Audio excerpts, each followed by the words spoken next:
Oui.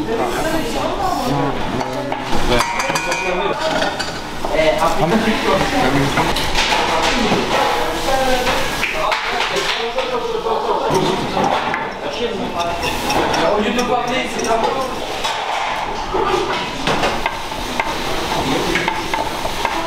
Tu sais qu'on m'a fait C'est le mec qui... Tout en même temps, hein. prend ça là.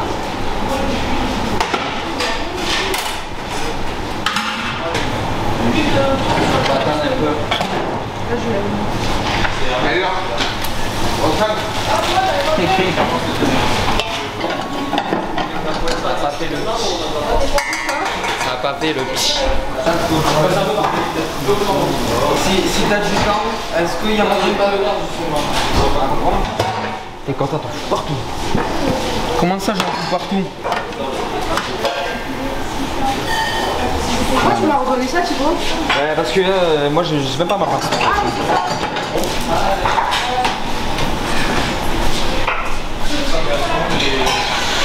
Le poisson, vous l'avez mis dans quoi?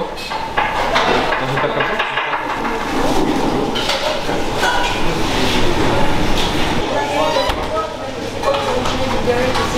Moi, j'ai fait ça. Ouais, après, l'histoire que ça s'accrochit un peu à la cuisson, quoi.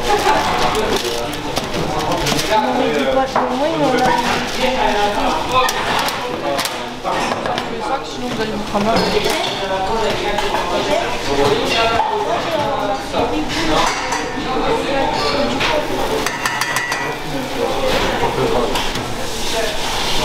Faut compter les laver les rangs.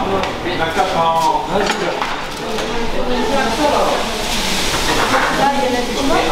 1 minute, 35 minutes. Ça va aller. Voilà, On n'a pas de rien. donc le taco de légumes marinés, poivrons, triturés. Des pâtes finies. Légumes sont marinés, c'est bon. Je vais rappeler sortir des emboulés pour des boulis dans la pâte. Le poivron. Attention, en dessous du four, les flaques, elles sont chaudes.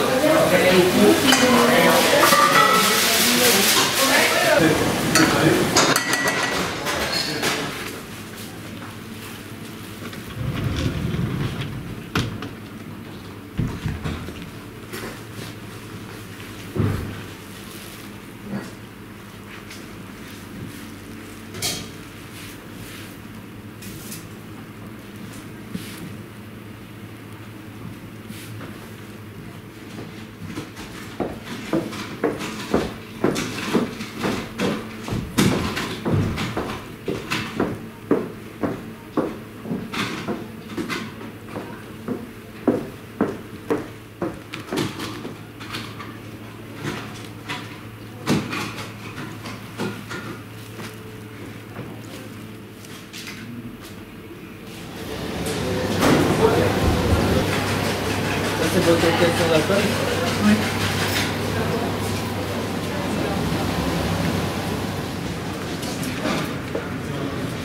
Est-ce que vous voyez bien? Je suis au max pour le son. Ok.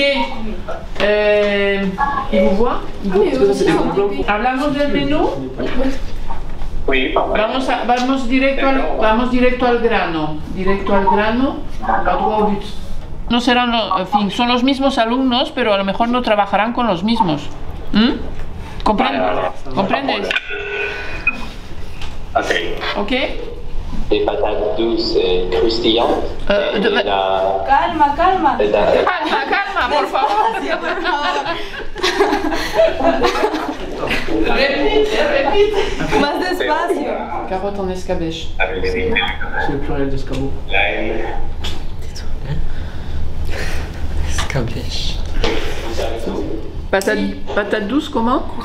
Croustillante. Et on va l'accompagner avec une légume typique d'ici qui s'appelle bourrache. Avec de la bourrache. Est-ce que c'est hueso ou salsa?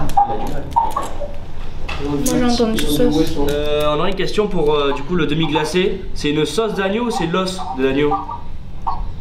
C'est la sauce l'os. C'est un avec les sauces d'agneau, on va faire un bouillon et après on va faire un demi-glace. La réduction, les herbes aromatiques, Et après, il y a des herbes. Ail, vinaigre. Ail, vinaigre, vin blanc. Otra pregunta. Vous avez d'autres questions? Ouais, on passe aux activités peut-être? Ouais. Avec Kinky Lava. Et on est dans un métier de création en fait. On est des artisans, pas des artistes, on est des artisans, mais un métier de création. Et moi, souvent, je leur laisse une part de création qui est importante pour moi. Ça permet aussi de s'exprimer. Souvent, je dis que le premier outil qu'on utilise en cuisine, c'est le cœur. Il faut mettre du cœur au travail, il faut mettre des sentiments en fait de ce qu'on fait. S'il n'y a pas de plaisir, il n'y a pas de cuisine en fait.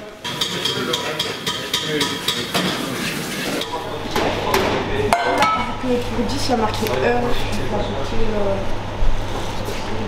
Ouais, mais tu fais la moitié. Si, après on vient peler. Alors il faut aller légèrement au couteau, peler la base de l'asperge. Ah ben moi je me nourris des élèves en fait. Parce qu'en fait c'est en les voyant travailler, en les voyant réagir, ça me permet moi de m'adapter et de m'enrichir par rapport à ça. Oui. C'est l'échange entre élèves et enseignants et il ne marche pas que en descendant ou en remontant, c'est vraiment un échange entre l'élève et l'enseignant dans tous les sens. Moi j'apprends d'eux, ils apprennent de moi et on se nourrit en fait de cet échange.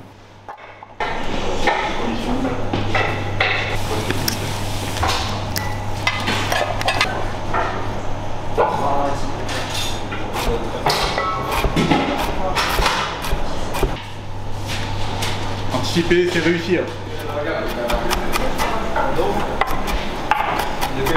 150 g de blanc de dinde, 150 g de crème liquide et 2 blancs d'œufs.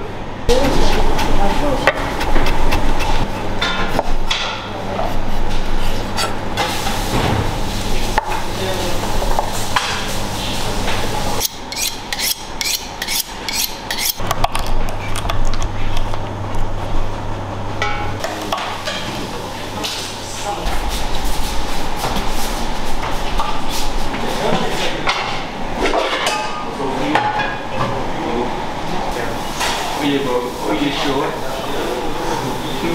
Attends, un peu.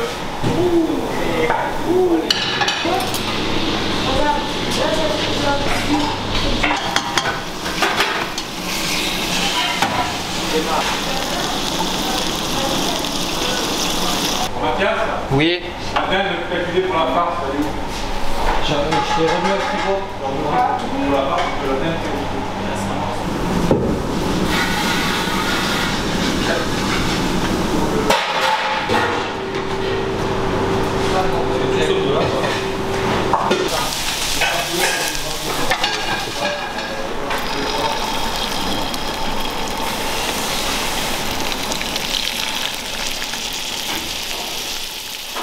Je suis convaincue que les échanges culturels, c'est ce qui leur donne envie d'aller voir ailleurs, d'imaginer leur vie, de rêver leur vie autrement. Et ce projet-là en particulier, parce que je voulais qu'on fasse un lien entre les produits qui nous sont venus d'Amérique et que nous utilisons au quotidien ici, en France et en Espagne. Donc en fait, je voulais aussi qu'ils se rendent compte qu'on pouvait travailler les mêmes produits ici et là-bas. Et qu'ils pouvaient, ensemble, créer un véritable menu commun. Aujourd'hui, en fait, on est en partenariat avec le lycée de Mirabueno à Saragosse, avec le lycée François Camel. On échange en fait, on a créé différents plats, pardon. Et en fait, aujourd'hui, on est sur la création d'un menu de gala basé sur les produits de Saragosse. Et nos élèves de France sont mélangés avec les élèves de Saragosse, Espagne, pour pouvoir élaborer ce menu. Le lycée de Mirabueno est venu en janvier chez nous. On a fait le même échange. Nos élèves, avec leurs élèves, ont créé un produit. Et aujourd'hui, c'est notre tour à Saragosse de travailler avec les élèves espagnols. C'est aussi leur montrer qu'on peut communiquer avec n'importe qui, même si on n'a pas une maîtrise de la langue. J'y crois beaucoup. Et c'est ce qui m'a toujours porté d'ailleurs dans mon métier. Et là, ils utilisent tout. Ils utilisent les regards, ils utilisent les gestes, ils utilisent les quelques mots qu'ils maîtrisent en espagnol ou en français pour les Espagnols. Et ils échangent et ils ont quand même quelque chose qui est commun.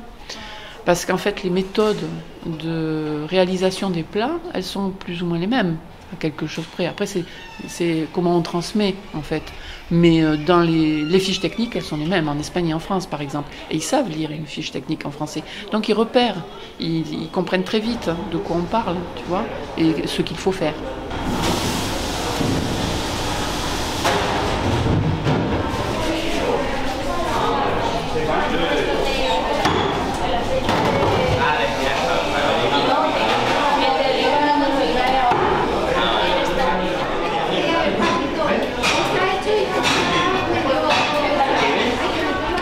Les techniques sont les mêmes en fait, que ce soit en France ou en Espagne, les techniques culinaires sont les mêmes. Donc ça permet aussi de créer le lien, d'échanger et d'essayer de communiquer. Les gestes remplacent la parole quand ils n'ont pas les mots, ils montrent sur une planche de travail, sur un couteau, sur un produit. Là ça permet de créer le lien entre les deux pays, même si les paroles ne sont pas là, les gestes restent. Souvent les flux migratoires viennent influencer les cuisines. Je parle souvent d'une cuisine française, mais en fait, la cuisine française, elle est élaborée, créée via les autres cuisines italiennes, espagnoles, du Maghreb, du nord de l'Europe. Donc c'est vraiment une cuisine très métissée en fait. Il n'y a pas de cuisine nationale proprement dit, c'est une cuisine en fait internationale complète. Toutes les cuisines sont métissées.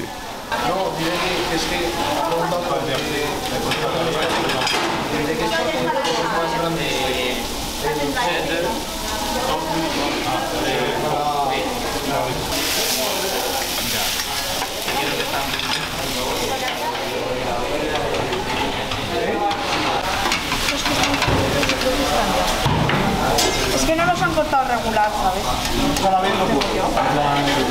¿Está bien ahí o está mal ahí?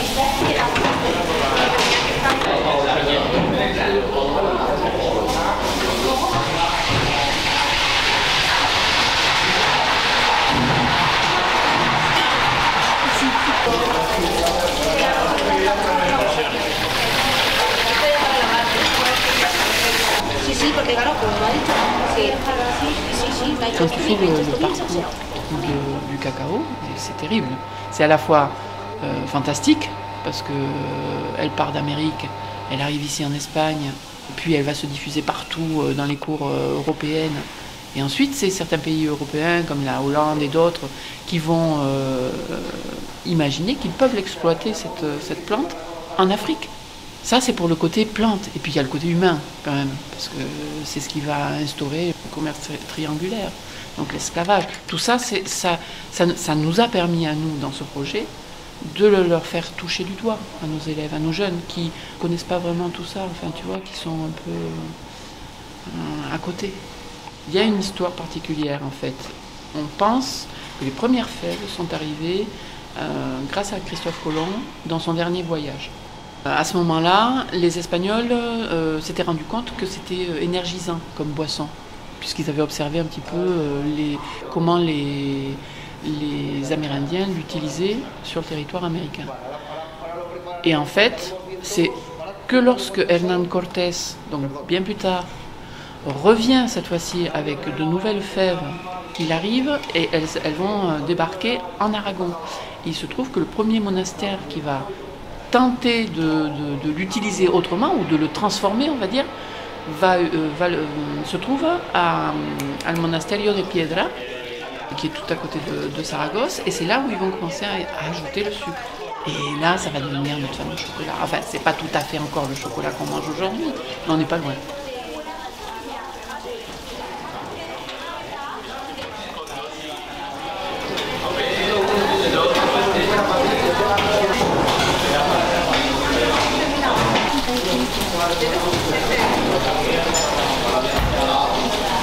También empezaba.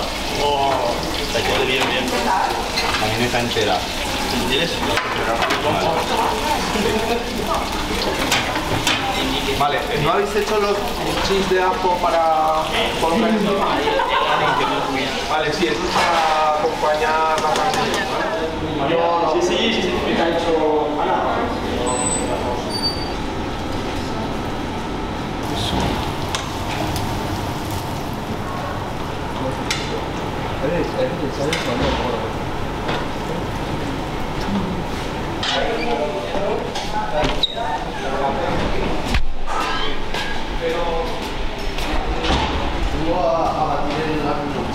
Esto, ahora te traigo una basura, ¿vale? Venga, lo damos aquí apoyado.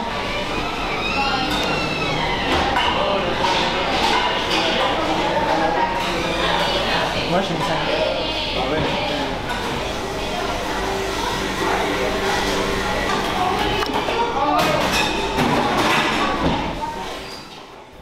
Oui, dans tous les assiettes, il y a une histoire, je pense. Oui, oui. Je pense que le plus important parce que c'est profession. Et le cuisinier, c'est très dur. Beaucoup de fois, tu dois travailler quand tout le monde est férié. Et je pense qu'il doit aimer très bien. C'est une passion. Non? Et j'aime bien quand il y a des élèves qui ont ces passions. Et moi, j'ai travaillé pendant 20 ans comme cuisinière. J'aime bien transmettre la passion que j'ai pour ce boulot. On est en représentation comme si on était au théâtre en fait. Que chaque jour, on doit refaire nos plats, notre pièce, reciter nos dialogues en fait. Chaque jour, on vient représenter face aux clients qui eux sont des spectateurs notre travail et on se remet en question tous les jours. C'est comme une pièce de théâtre en fait. On parle de culture culinaire. Quand on fait de la technologie culinaire, on parle de culture culinaire. Parce qu'en fait, il faut s'imprégner de tout ce qui vient de tous les pays, de toutes les cultures, de tous les produits. C'est une culture générale appliquée à la cuisine. C'est une méthode, une façon de créer une histoire et d'expliquer d'où on vient et d'où on est parti. En fait.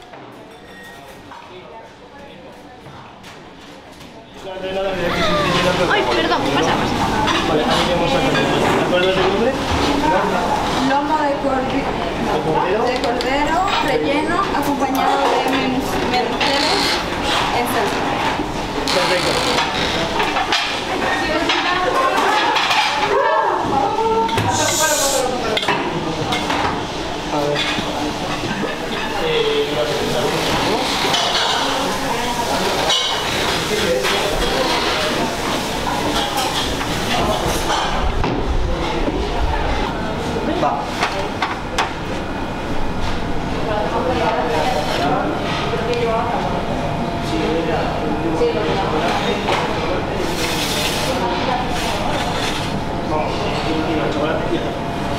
Venga, coger dos y así sales juntos.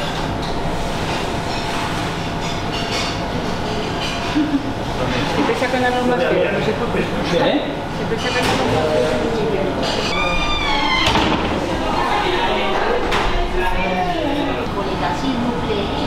Venga, ya.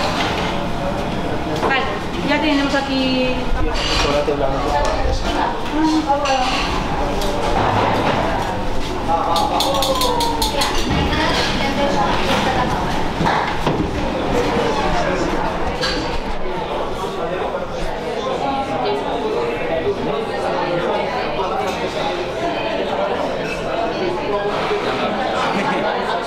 Os lo explico un poquito lo que lleva. Perfecto.